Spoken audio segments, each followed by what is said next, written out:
Paul Levinson, and welcome to Light On, Light Through, episode 229, my review of Station 11, episodes 1.4 to 1.5. Well, if you thought Station 11 wasn't dead serious, you'll give up any hope that it wasn't after you've seen these two new episodes just up on HBO Max today. No, I'm only kidding, of course. This is a series, after all, about the near extinction of our human species, so how could it not be deadly serious?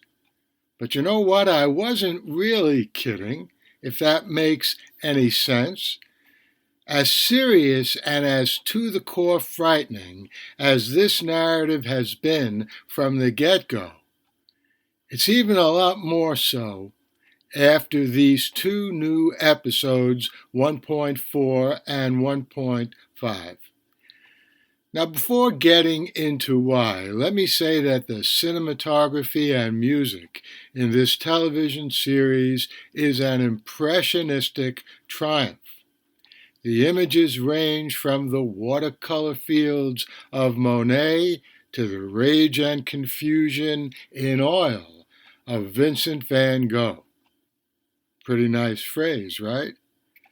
And the music is some kind of riff on Debussy, though as far as I know, none of the music in this TV series that is more like a movie was actually written by Claude Debussy. All right, time for just one big spoiler. I guessed pretty early on in 1.5 that Tyler was or would grow up to be David, aka the Prophet.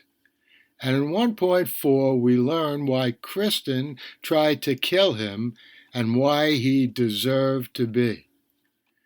I said recently in a review of Succession Season 3, the finale, that ultra-contemporary series was Shakespearean. That, by the way, was in a blog post. I'll put a link to it in the show notes to this podcast episode. Now, not to throw too many compliment bouquets, but the Post's ultra-contemporary Station 11 is Shakespearean as well. It shouts that out literally from the stage at the beginning of the very first episode, with King Lear. And it continues that with actors who speak as if they are on stage, not screens, in situations which are exquisite human tragedies. And of course, as you can hear, I don't speak with a Shakespearean accent, I speak with a Bronx accent. Anyway, in these two episodes, and actually in episode 1.5, Tyler's voyage in that airport was really a sight to behold, a Shakespearean sight.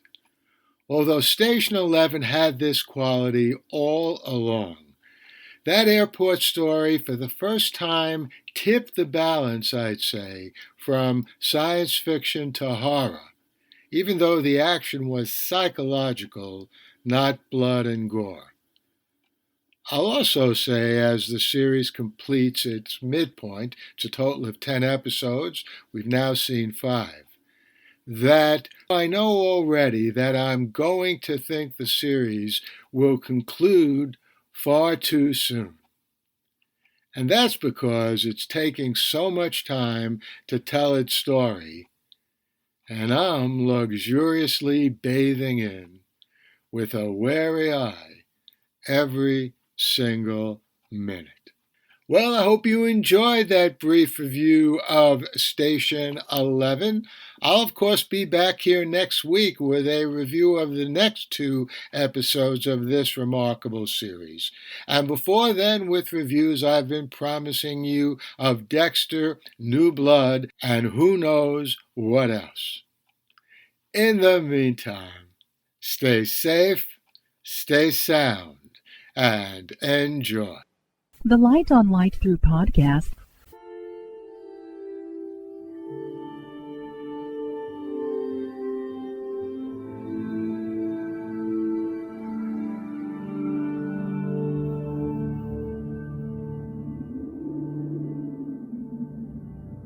Athens, 2042 AD. She ripped the paper in half, then ripped the halves, then ripped what was left again into bits and pieces of history that could have been. Sierra Waters had read once that, years ago, it was thought that men made love for the thrill, while women made love for the sense of connection it gave them. Curled Up with a Good Book says, Sierra Waters is sexy as hell.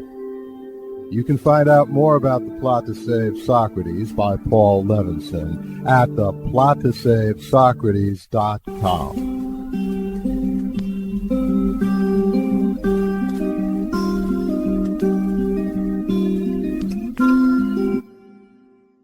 Paul Levinson Silk Code about an ancient biotech war raging on in secret for centuries.